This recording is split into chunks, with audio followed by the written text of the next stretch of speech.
Bismillahirrahmanirrahim. This is Sir Imran and you are watching Sindh Job Academy YouTube channel. हाणे अॼु जे हिन lecture में पाण हल कंदासीं मोक टेस्ट 29। हाणे ही मोक टेस्ट 29 जेको आहे त अहम आहे, इम्पॉर्टेंट आहे जूनियर साइंस टीचर जी प्रिपरेशन ऐं उन खां अलावा BPS 5 to 15 जॉब्स जी तैयारी जे लाइ। हाणे जेको असांजी मोक टेस्ट 29 आहे उहा मुश्तमिल आहे इंग्लिश जे सब्जेक्ट ते, मैथमेटिक्स जे सब्जेक्ट ते, पाकिस्तान स्टडीज़ जे सब्जेक्ट ते ऐं उनखां अलावा जनरल नॉलेज जे सब्जेक्ट ते। त टोटल मार्क्स जेका हिन टेस्ट में आहिनि उहा आहिनि 50 ऐं पासिंग मार्क्स असां रखिया आहिनि 35। हाणे मां हिन टेस्ट खे डिटेल सां डिस्कस कंदुसि, त वीडियो खे आख़िर ताईं ॾिसण जी गुज़ारिश ऐं उनखां अलावा पंहिंजो स्कोर लाज़मी कमेंट कंदा। हाणे असां वटि जेको क्वेश्चन नंबर 1 चवे थो, choose the correct synonym of obsolete. चए थो ऑब्सलीट जो साइनोनिम छा थींदो। हाणे साइनोनिम जो मतिलबु छा हूंदो आहे, लफ़्ज़ माना, जीअं पाण सिंधी में लिखंदा आहियूं लफ़्ज़ माना, ठीकु आहे। त साइनोनिम खे चइबो आहे मुतरादिफ़ लफ़्ज़, यानी कि साॻी माना वारो लफ़्ज़। त ऑब्सलीट जो हिते छा पुछे थो, साइनोनिम। हाणे ऑब्सलीट जो मतिलबु छा हूंदो आहे, जेका शइ इस्तेमाल में न हुजे, यानी कि छा हुजे, नाकारा हुजे, ठीकु आहे, पुराणी थी वई हुजे, इस्तेमाल जे क़ाबिल न हुजे, त उनखे चइबो आहे ऑब्सलीट। त इन जो साइनोनिम असां वटि छा थींदो, त इन जो साइनोनिम असां वटि थींदो ऑप्शन बी हिते करेक्ट आहे, ओल्ड फैशन्ड। ठीकु आहे, जेका शइ पुराणी थी वई हुजे उनखे चइबो आहे ऑब्सलीट। त इन जे करे ऑप्शन बी हिते करेक्ट आहे। The synonym of obsolete is old fashioned. हाणे जेको आहे त ॿिया जेका असांजा ऑप्शन्स आहिनि, ऑप्शन ए आहे मॉडर्न। मॉडर्न माना जदीद। त मॉडर्न छा थींदो, वरी हिन जो एंटोनियम थी वेंदो। ऑप्शन सी आहे एफिशेंट। एफिशेंट माना असराइतो, एक्यूरेट माना बिल्कुलु दुरुस्त या सही। ही पॉइंट बि यादि रखी छॾिजो। क्वेश्चन नंबर 2 असां वटि चवे थो, antonym of ambiguous is dash dash. हाणे एंटोनियम जो मतिलबु हूंदो आहे ज़िद। ठीकु आहे, छा मतिलबु हूंदो आहे, ज़िद। असांखे ज़िद ॿुधाइणो आहे कंहिंजो, एम्बिग्यूअस जो। हाणे एम्बिग्यूअस जो मतिलबु छा हूंदो आहे, जेका शइ मुबहम हुजे, ठीकु आहे, लिकल हुजे, त उनखे चइबो आहे एम्बिग्यूअस। त हिन जो एंटोनियम ज़िद ॿुधाइणो आहे, त इन जो ज़िद असां वटि थींदो ऑप्शन ए क्लियर। ठीकु आहे, the antonym of ambiguous is clear. छो जो एम्बिग्यूअस जो मतिलबु आहे मुबहम ऐं क्लियर जो मतिलबु आहे जेका शइ वाज़े हुजे। त इन जे करे एंटोनियम छा थींदो, एम्बिग्यूअस जो, उहो थींदो क्लियर। हाणे बाक़ी असांजा जेका ॿिया ऑप्शन्स आहिनि, जीअं कंफ्यूज़्ड आहे, वेग्यू आहे, हिडन आहे, इहा वरी छा थींदा, इन जा साइनोनिम थींदा कंहिंजा, एम्बिग्यूअस जा। हीअ पॉइंट बि यादि रखी छॾिजो। क्वेश्चन नंबर 3 असां वटि आहे, चवे थो आइडेंटिफाई द एरर। ही असांखे जुमिलो मिलियल आहे, ही do not know the answer. हिन में ग़लती आहे, त उन ग़लती खे आइडेंटिफाई करिणो आहे, ॻोल्हणो आहे। ठीकु आहे, त हिते बेसिकली ॾिसो जेका मिस्टेक आहे उहा आहे डू नॉट में। हिते डू नॉट न ईंदो, बल्कि ईंदो डज़ नॉट। छा ईंदो, बल्कि डज़ नॉट ईंदो। हाणे छो डज़ नॉट ईंदो, इन जे करे जेको असांजो सब्जेक्ट आहे उहो छा आहे, सिंगुलर आहे। हाणे जेकॾहिं सब्जेक्ट सिंगुलर आहे, ठीकु आहे, ऐं प्रेज़ेंट सिंपल टेंस जो जुमिलो आहे, त उनजो नेगेटिव सेंटेंस बणण लाइ असां छा हणंदासीं, डज़ नॉट हणंदासीं, डू नॉट न हणंदासीं। त बेसिकली हिते जेका मिस्टेक थी वई, कंहिंमें थी वई, डू नॉट में थी वई। ऑप्शन बी हिते करेक्ट आहे। ऐं उनखां अलावा डू नॉट जी जॻह ते छा ईंदो, डू नॉट जी जॻह ते ईंदो डज़ नॉट। क्वेश्चन नंबर 4 असां वटि चए थो, choose the correctly punctuated sentence. चए थो हेठियुनि मां कहिड़ो सेंटेंस आहे जंहिंजी पंक्चुएशन सुठे नमूने थियल आहे, सही थियल आहे। हाणे असां इनखे 1 बाय 1 चेक कयूं था। हाणे यादि रखो, हीअ जेको असां वटि पंक्चुएशन मार्क्स हूंदा आहिनि, ठीकु आहे, जंहिंमें तव्हांजी फुल स्टॉप ईंदी आहे, कामा ईंदी आहे, कोलन ईंदी आहे, सेमी कोलन ईंदी आहे, ब्रैकेट्स ईंदा आहिनि। इहा तमामु अहम हूंदा आहिनि ग्रामर जे कॉन्सेप्ट में। हाणे बेसिकली हिते जेको असां वटि सेंटेंस आहे उहो आहे नरेशन जे हवाले सां। ठीकु आहे, तव्हांखे ख़बर आहे नरेशन जा 2 क़िस्म हूंदा आहिनि, हिकु हूंदी आहे डायरेक्ट स्पीच ऐं ॿी हूंदी आहे इनडायरेक्ट स्पीच। हाणे जेका असांखे हिते मिलियल आहे सेंटेंस, हीअ जेका सेंटेंस चारई तव्हांखे मिलियल आहिनि, इहा बेसिकली आहिनि डायरेक्ट स्पीच जा। त डायरेक्ट स्पीच में छा फॉर्मेट हूंदो आहे, उनखे चेक करे था वठूं। हाणे हिते जेको करेक्ट आंसर आहे असांजो, उहो आहे ऑप्शन नंबर बी। कहिड़ो आंसर आहे, option number B, she said. हाणे यादि रखो, सेड खां पोइ तव्हांखे छा ॾियणी आहे, कामा ॾियणी आहे। ठीकु आहे, ऐं उनखां पोइ जेको स्टेटमेंट आहे, जेका मतिलबु कि एक्चुअल वर्ड्स आहिनि स्पीकर जा, उहा बंदि हूंदा आहिनि इन्वर्टेड कामाज़ में। हीअ जेका 2 निशानियूं तव्हांखे सिंबल नज़र अचनि थियूं, इनखे छा सॼो वेंदो आहे, इनखे सॼो वेंदो आहे इनवर्टेड कामाज़। इनवर्टेड कामाज़। त इन जे करे जेको करेक्ट सेंटेंस असांजो थींदो पंचुएक्शन जे लिहाज़ सां उहो छा थींदो option number B she said. इहा रिपोर्टिंग स्पीच आहे। रिपोर्टिंग स्पीच खां पोइ तव्हां ॾिनी कामा, पोइ जेको एक्चुअल वर्ड्स आहिनि स्पीकर जा, हाणे हिन खे चइबो आहे जेका इन्वर्टेड कामा में बंदि आहिनि असांजा लफ़्ज़, उनखे सॼो वेंदो आहे रिपोर्टेड स्पीच। छा सॼो वेंदो आहे? उनखे सॼो वेंदो आहे रिपोर्टेड स्पीच। त इन जे करे जेको करेक्ट पंचुएक्शन थियल आहे उहो कहिड़े थियल आहे? Sentence number option number B में she said comma I am fine. Question number 5 असां वटि चए थो which sentence is in passive voice. हेठिन मां कहिड़ो सेंटेंस आहे जेको पैसिव वॉइस में आहे?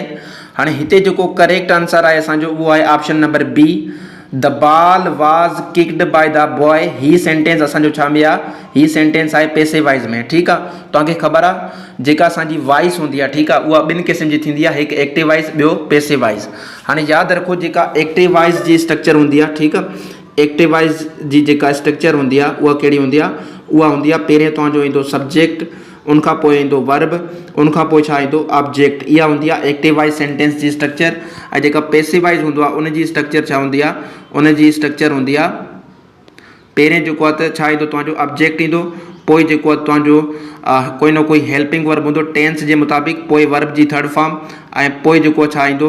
बाय, उनखां पोइ सब्जेक्ट जी ऑब्जेक्टिव फॉर्म, सब्जेक्ट जी ऑब्जेक्टिव फॉर्म। त ही असां वटि छा आहे? स्ट्रक्चर आहे पैसिव वॉइस सेंटेंस जी।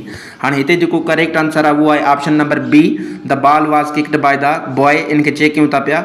हाणे ॾिसो करेक्ट आंसर असांजो छा हुयो? The ball was kicked by the boy. हाणे ॾिसो जेको द बॉल आहे इहो असांजो छा आहे? ऑब्जेक्ट आहे, ऐं जेको वाज़ आहे इहो छा आहे? हेल्पिंग वर्ब आहे अकॉर्डिंग टू टेंस, ऐं जेको किक्ड आहे इहो छा आहे? वर्ब जी थर्ड फॉर्म आहे, पोइ बाय अची वियो, ऐं पोइ सब्जेक्ट जी ऑब्जेक्टिव फॉर्म द बॉय। त इन जे करे जेको करेक्ट सेंटेंस आहे पैसिव वॉइस में हिते उहो छा आहे? Option number B the ball was kicked by the boy. हाणे जेको सेंटेंस नंबर 1 आहे उनखे ॾिसो the boy kicks the ball. हाणे ॾिसो बॉय सब्जेक्ट आहे, किक्स वर्ब आहे, ऐं बॉल ऑब्जेक्ट आहे, त subject plus verb plus subject इहा कहिड़ी स्ट्रक्चर आहे? इहा एक्टिव वॉइस आहे। इन जे करे हीअ ऑप्शन छा थींदो? ग़लति थी वेंदो। सेम हे असांजो छा आहे? सब्जेक्ट द बॉय, ऐं उनखां अलावा हीअ असांजो हेल्पिंग वर्ब आहे, ही मेन वर्ब आहे, ही ऑब्जेक्ट आहे, त इहो बि छा थी वियो? एक्टिव वॉइस में थी वियो। किक द बॉल ही इम्परेटिव सेंटेंस आहे। ठीकु आहे, उमेदु आहे तव्हांजो कॉन्सेप्ट क्लियर थी वियो हूंदो।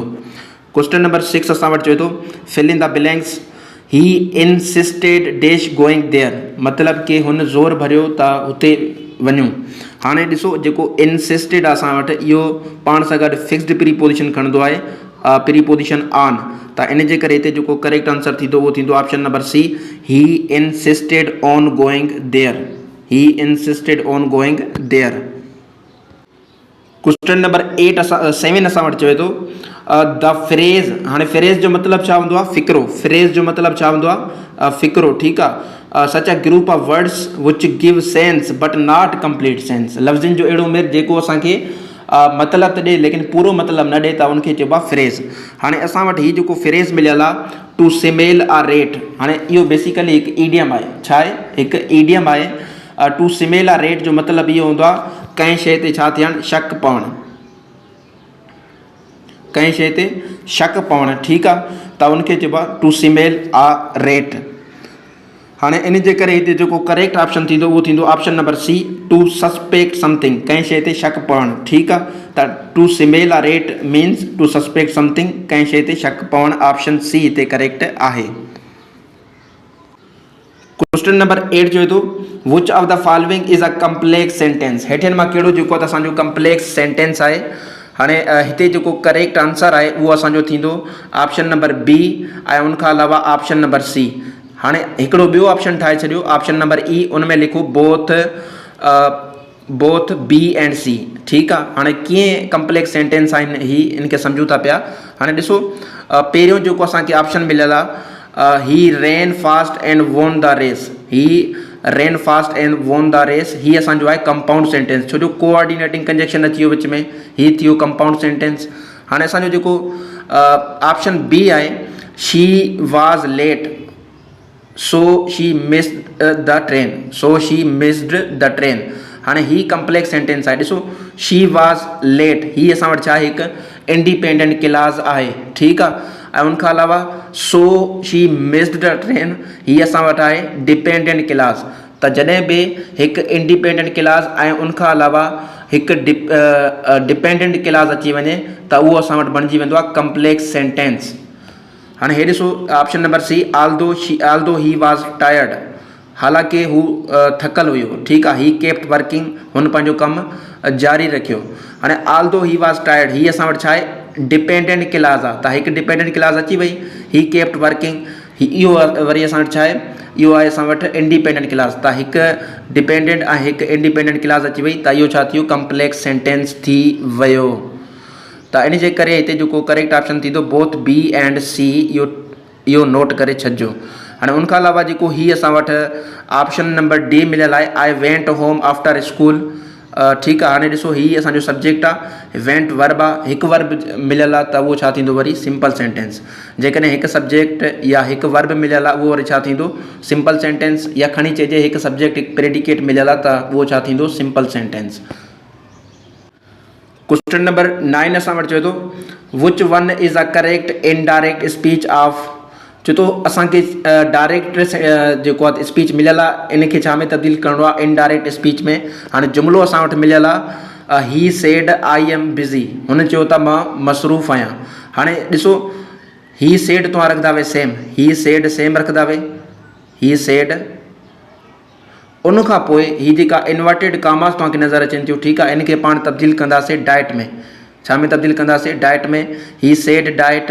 हाणे जेको आहे सब्जेक्ट आहे फर्स्ट पर्सन आहे, इहो चेंज थींदो रिपोर्टिंग स्पीच जे सब्जेक्ट जे मुताबिक़, त आहे जो छा थींदो ही डाइट ही।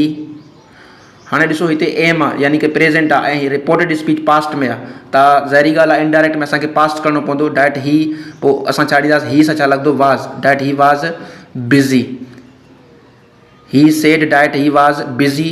इन जे करे हिते जेको करेक्ट आंसर थींदो उहो थींदो option number B, he said that he was busy.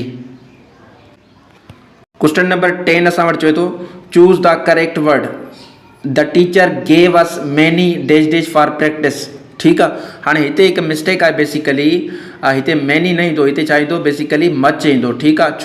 छो जो ऑप्शन जेका असांखे मिलियल आहिनि उहो मिलियल आहे एडवाइस जो, त एडवाइस कहिड़ो नाउन आहे, एडवाइस असां वटि अनकाउंटेबल नाउन आहे। एडवाइस कहिड़ो नाउन आहे अनकाउंटेबल नाउन आहे। अनकाउंटेबल नाउन सां असां मच हणंदा आहियूं, छा हणंदा आहियूं मच हणंदा आहियूं अनकाउंटेबल नाउन सां।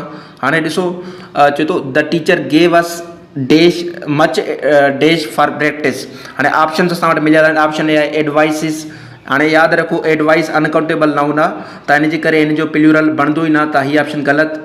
ऑप्शन बी आहे एडवाइसिस। हाणे एडवाइसिस हीअ असांजो जेको आहे वर्ब आहे, ठीकु आहे। हाणे हीअ जेका ऑप्शन सी आहे एडवाइस, त हीअ ऑप्शन छा आहे करेक्ट आहे। The teacher gave us many advice for practice.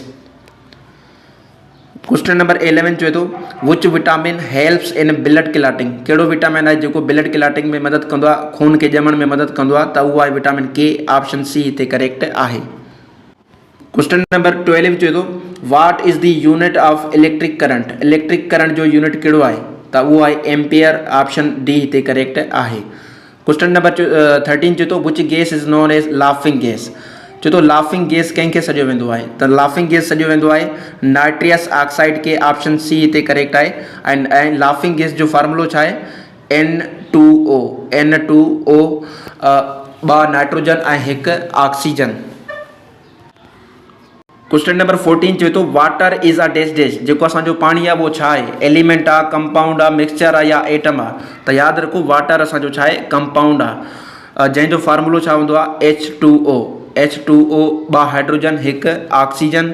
हाणे कंपाउंड हूंदो छा आहे जॾहिं ॿ या ॿ खां वधीक एलिमेंट्स केमिकली पाण में मिलंदा आहिनि त छा ठहींदा आहिनि कंपाउंड ठहींदा आहिनि, ऐं उन्हनि जो रेशियो फिक्स हूंदो आहे, ठीकु आहे। जीअं ॾिसो हाइड्रोजन हिते छा आहे 2 ऐं ऑक्सीजन हिकु आहे, त 2 रेशियो 1 ठहियो, त इन हिसाब सां जेका कंपाउंड हूंदा आहिनि रेशियो जी फॉर्म में छा हूंदा आहिनि फिक्स हूंदा आहिनि। क्वेश्चन नंबर 15 असां वटि चए थो which part of the brain controls balance. Question number 15 छा चए थो which part of the brain controls balance and coordination, हेठियनि मां ब्रेन जो कहिड़ो पार्ट आहे जेको बैलेंस मतवाज़न, ठीकु आहे, मतिलबु कि तव्हांजा जिस्म में जेको आहे जेको बैलेंस हूंदो आहे बॉडी जो उनखे मेंटेन कंदो आहे। त यादि रखो सभ खां पहिरियों त ब्रेन जा घणा पार्ट्स हूंदा आहिनि, मेन 3 पार्ट्स हूंदा आहिनि, ठीकु आहे। सेरिबरम, सेरिब्यूलम ऐं मेड्यूला एबलोंगेटा। त जेको ब्रेन जो उहो पार्ट जेको बैलेंस के कंट्रोल कंदो आहे उहो केरु कंदो आहे? ऑप्शन नंबर बी हिते करेक्ट आहे, सेरिब्यूलम। सेरिब्यूलम ऐं जेको ऑप्शन ए मिलियल आहे सेरिबरम, इहो कंट्रोल कंदो आहे थिंकिंग, मेमोरी उनखे।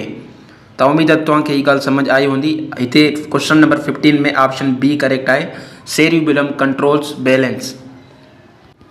क्वेश्चन नंबर 16 असां वटि चए थो the disease caused by deficiency of iodine is dash dash. Iodine जी कमी जे करे कहिड़ी बीमारी थींदी आहे? उहा थींदी आहे गाइटर। ऑप्शन सी हिते करेक्ट आहे। इहा बीमारी छा हूंदी आहे? गले वारी बीमारी हूंदी आहे, जंहिंमें गलो जेको आहे त सुॼी वेंदो आहे। ठीकु आहे, आयोडीन जी कमी जे करे थींदो आहे। आयोडीन लूणु आहे हिकिड़ो, ठीकु आहे, लूण जो फॉर्म आहे। ऑप्शन सी हिते करेक्ट आहे। क्वेश्चन नंबर 17 चए थो the normal pH of human blood is dash dash. Normal pH blood जी केतिरी आहे? त उहा आहे 7.4। ऑप्शन बी हिते करेक्ट आहे। हाणे यादि रखो ब्लड असांजो छा आहे? ब्लड असांजी अल्कलाइन आहे। छा आहे? अल्कलाइन आहे, यानी कि कड़वी आहे, ठीकु आहे, बिटर आहे, बेसिक आहे। त ऑप्शन बी हिते करेक्ट आहे, the normal pH of human blood is 7.4। Question number 17 असां वटि चए थो द नॉर्मल इहो थियो। हाणे question number 18 which metal is liquid at room temperature. कहिड़ो मेटल आहे जेको लिक्विड आहे? ठीकु आहे, पाणियाठ वारी हालत में आहे रूम टेम्परेचर ते। हाणे रूम टेम्परेचर जो मतिलबु हूंदो आहे normal temperature 37 degree centigrade, 37 degree centigrade. ठीकु आहे, हाणे यादि रखो जेका बि असांजा मेटल्स आहिनि उहा छा आहिनि? तक़रीबन सॉलिड आहिनि। ठीकु आहे, छा आहिनि? सॉलिड आहिनि। लेकिन हिकु अहिड़ो मेटल आहे जेको छा आहे? लिक्विड फॉर्म में मौजूदु आहे, त उहो आहे मर्करी। ऑप्शन ए हिते करेक्ट आहे। क्वेश्चन नंबर 19 असां वटि चए थो विच गैस इज़ यूज़्ड इन सॉफ्ट ड्रिंक्स। कहिड़ी ड्रिंक्स आहे, कहिड़ी गैस आहे जेका सॉफ्ट ड्रिंक्स में इस्तेमालु थींदी आहे? सॉफ्ट ड्रिंक्स जो मतिलबु हूंदो आहे जेके असां बोतलूं वग़ैरह पींदा आहियूं, मशरूबात जीअं पेप्सी थी वई, कोक थी वई, त उनखे चइबो आहे सॉफ्ट ड्रिंक्स। त इनमें बेसिकली हूंदी आहे carbon dioxide gas. Option C हिते करेक्ट आहे। क्वेश्चन नंबर 20 चए थो which planet is known as the evening star. हेठिन मां कहिड़े प्लानेट्स खे प्लानेट के सियारे के इवनिंग स्टार सॾियो वेंदो आहे? त उहो सॾियो वेंदो आहे वेनस के। ऑप्शन ए हिते करेक्ट आहे। हाणे यादि रखो वेनस के जेको आहे इवनिंग स्टार बि सॾियो वेंदो आहे, मॉर्निंग स्टार बि सॾियो वेंदो आहे, ऐं उनखां अलावा अर्थ्स ट्विन बि सॾियो वेंदो आहे, अर्थ्स ट्विन। ऐं उनखां अलावा जेको वेनस आहे उहो छा आहे? हॉटेस्ट प्लानेट आहे, गरम तरीन सियारो आहे, ऐं उनखां अलावा ब्राइटेस्ट प्लानेट बि केरु आहे? वेनस आहे। हाणे मैथमेटिक्स जा क्वेश्चन हल कयूं था पिया। क्वेश्चन नंबर 21 चए थो if 2x - 5 is equal to 9 then x is equal to dash dash. हाणे असां वटि मिलियल आहे ही इक्वेशन्स। ठीकु आहे, 2x - 5 इज़ इक्वल टू 9। त असांखे x जी वैल्यू ॻोल्हणी आहे। त असां छा कंदासीं? सभ खां पहिरीं दर्जो लिखो, 2x - 5 इज़ इक्वल टू 9। हाणे x जी वैल्यू मालूम करणी आहे, त हीउ जेको माइनस जो 5 आहे उनखे शिफ्ट कंदासीं 9 वारी साइड, त हीउ थी वेंदो 2x इज़ इक्वल टू 9 + 5, 9 + 5। हाणे हिते माइनस जो 5 हुन साइड हली वेंदो, प्लस जो 5 थी वेंदो। हाणे 2x इज़ इक्वल टू 9 ऐं 5 घणा थिया? 14। हाणे x जी वैल्यू असांखे मालूम करणी आहे, त 2 जेको आहे x सां ज़रब में आहे, हिन साइड हलियो वेंदो, छा थींदो? डिवाइड। त 14 डिवाइडेड बाय 2। हाणे खोड़ो हणो, हिनखे हिकु चकर, ऐं 2 जो खोड़ो 14 थी पढ़ो त 7 दफ़ा वञे थो पियो, त x जी वैल्यू छा अची वई? 7। त करेक्ट आंसर छा थियो असांजो? Option number B. Question number 22 चए थो सिंप्लीफाई करणो असांखे। हिते मिलियल आहे 3 स्क्वायर प्लस 4 स्क्वायर। ठीकु आहे, 3 जी पावर 2, 4 जी पावर 2। हाणे 3 जी पावर 2 यानी कि 3 ज़रब 3 छाजे बराबरि थियो? 9 जे, ऐं हिते प्लस ॾियो विच में। हाणे जेको 4 जी पावर 2 आहे इन जो मतिलबु छा आहे? इन जो मतिलबु आहे 4 ज़रब 4। हाणे 4 ज़रब 4 कयो त घणो थींदो? 16। हाणे 9 ऐं 16 घणा थिया? 25। त करेक्ट आंसर असांजो छा थियो? Option number B, 25। Question number 23 असां वटि चए थो find the LCM of 12 and 18। 12 ऐं 18 जी एलसीएम लीस्ट कॉमन मल्टीपल ॻोल्हियो। ठीकु आहे, नंढी आम भञो पत। त तव्हां छा कंदा वे? इनखे डिवीजन मेथड जे ज़रिए आसानी सां हल कंदा वे। 12, 18, 12, 18। हाणे हिनखे 2 जो खोड़ो हणो 6 दफ़ा, ऐं हिनखे 9 दफ़ा, वरी 2 जो खोड़ो हणो हिनखे 3 दफ़ा, ऐं 9 सेम रहंदो।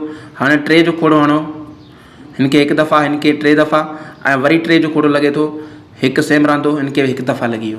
तो हाँ इनके ज़रब कयो बिडू 4 4 ट्रिक 12 12 ट्रिक 36 तो 12 के 3 से ज़रब कंदासीं जवाब घणो ईंदो 36 ऑप्शन बी हिते करेक्ट आहे।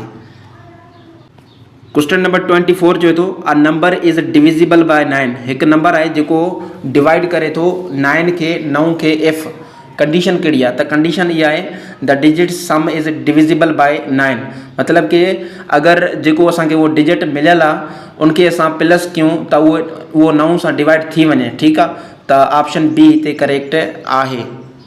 हाँ तव्हांखे मां जेको चेक करे ॾेखारियां थो पियो मिसाल के तौर ते असांखे मिलियल आहे 27 छा मिलियल आहे असांखे मिलियल आहे 27। हाँ ॾिसो कीअं 2 ऐं 7 के पाण में प्लस कयो जवाब घणो ईंदो 2 ऐं 7 के प्लस कयोसीं जवाब असां वटि अची वियो 9। हाँ ॾिसो 9 अची वियो न त इन जो मतलब छा आहे इहो डिवाइड करे थो ठीक आहे। हिकु ॿियो मिसाल खणो मां खणां थो मिसाल के तौर ते 36 छा खणां थो 36 3 ऐं 6 घणा थिया 9 त इन जो मतलब इहो 9 सां डिविजिबल आहे। क्वेश्चन नंबर 25 असां वटि चए थो what is the square root of 196 जो स्क्वायर रूट छा थींदो त तव्हां छा कंदावे सब खां पहिरें 196 के स्क्वायर रूट में बंद कंदावे। हाणे 196 जा तव्हां कढींदावे फैक्टर्स त 196 जा फैक्टर्स कढियो 2 जो खोड़ो वञे थो पियो हिनखे 9 दफ़ा हिकु ॾे वियो 8 ॾू 16 वरी 2 जो वञे थो पियो 4 दफ़ा हिकु ॾे वियो 9 ॾू 18 वरी जेको वञे थो 7 जो त 7 वरी 7 जो हिकु दफ़ा।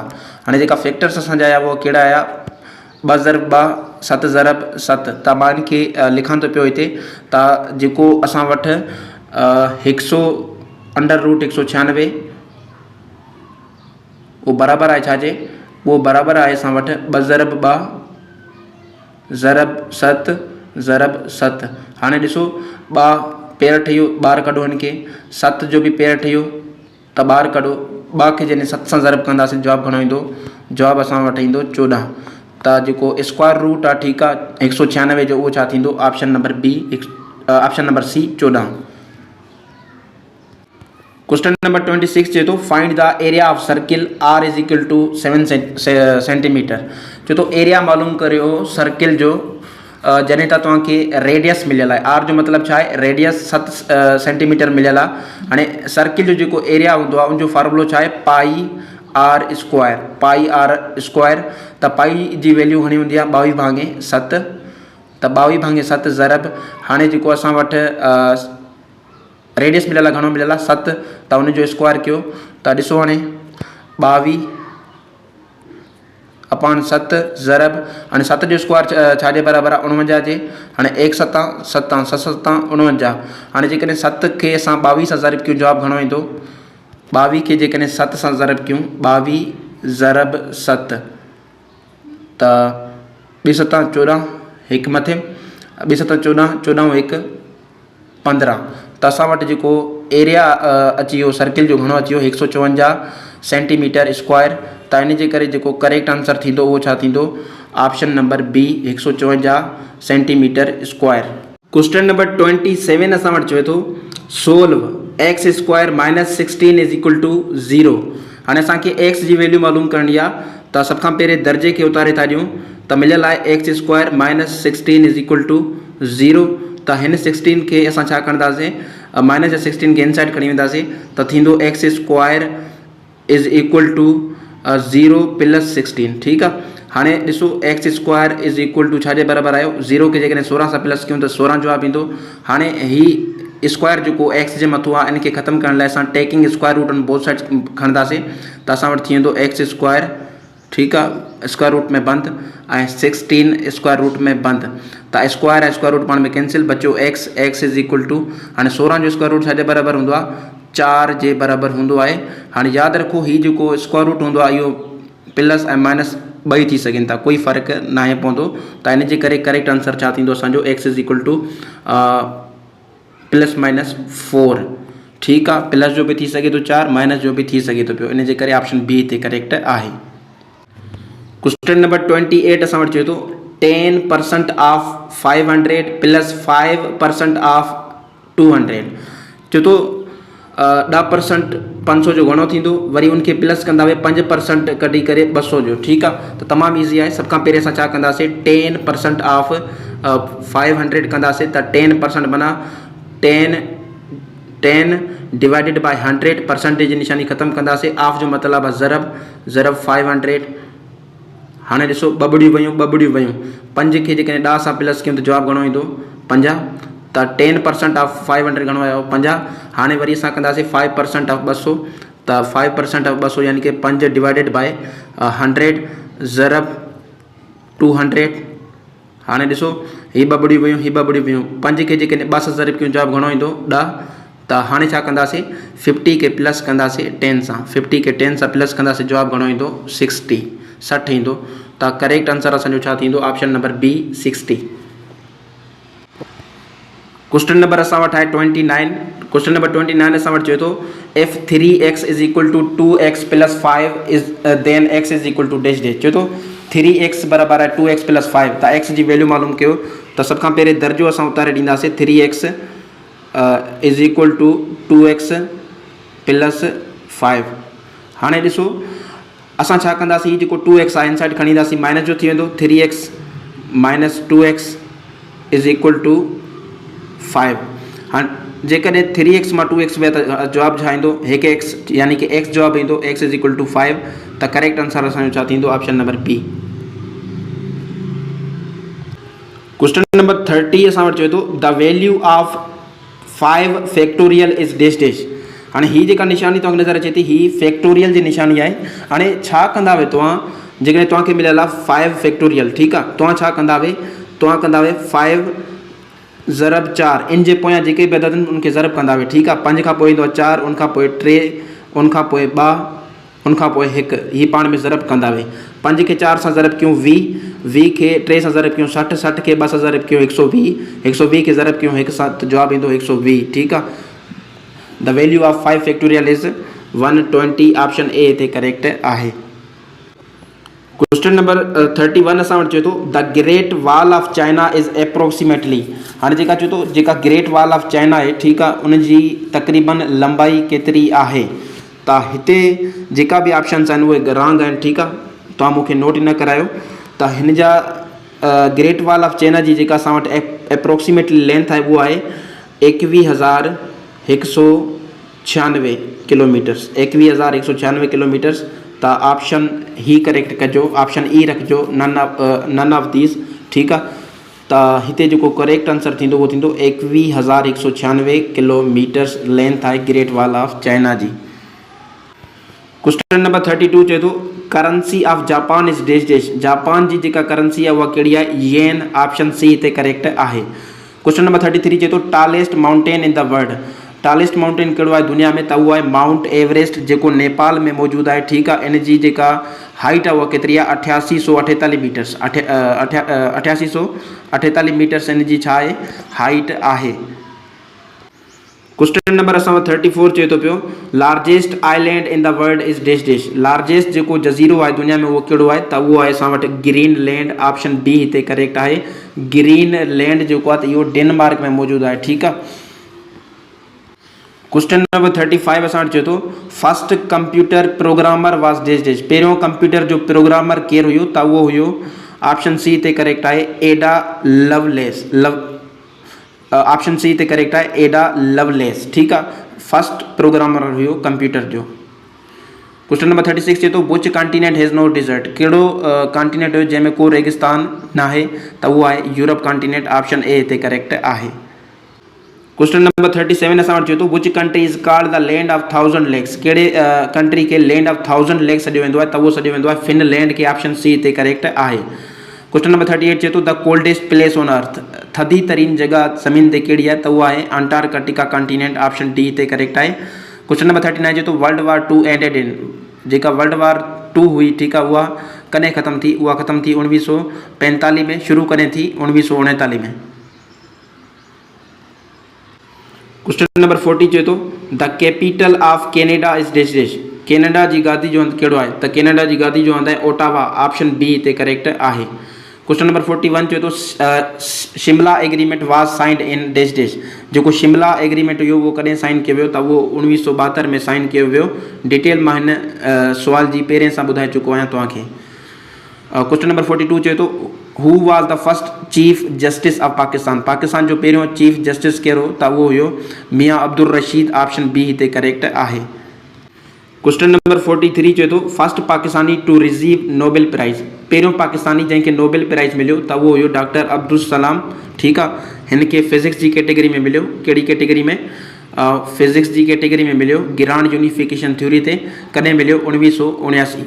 ऐं उनखां अलावा 2014 में, ठीकु आहे, 2014 में कंहिंखे मिलियो? 2014 में मिलियो मलाला यूसुफ़ज़ई खे Nobel peace prize.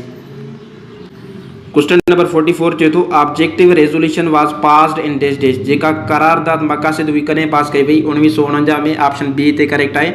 Exact date छा हुई? 12 मार्च। एग्जैक्ट डेट 12 मार्च 1949 में पास कई वई ऑब्जेक्टिव रेजोल्यूशन।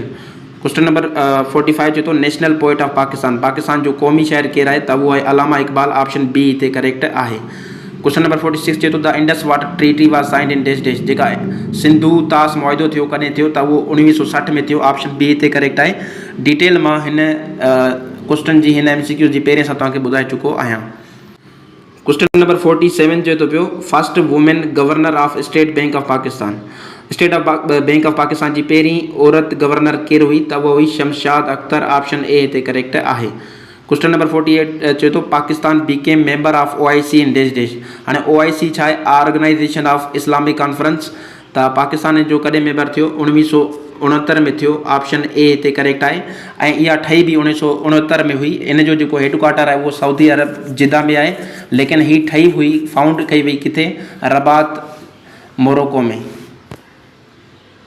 क्वेश्चन नंबर 49 चए थो first martial law in Pakistan was imposed in days days, Pakistan में जेको पहिरियों मार्शल लॉ लॻो उहो कॾहिं नाफ़िज़ थियो? त उहो नाफ़िज़ थियो 1958 में, ऑप्शन बी हिते करेक्ट आहे। एग्जैक्ट डेट छा हुई? 7 अक्टूबर। ठीकु आहे, 7 अक्टूबर। ही मां डिटेल सां लेक्चर ठाहे चुको आहियां।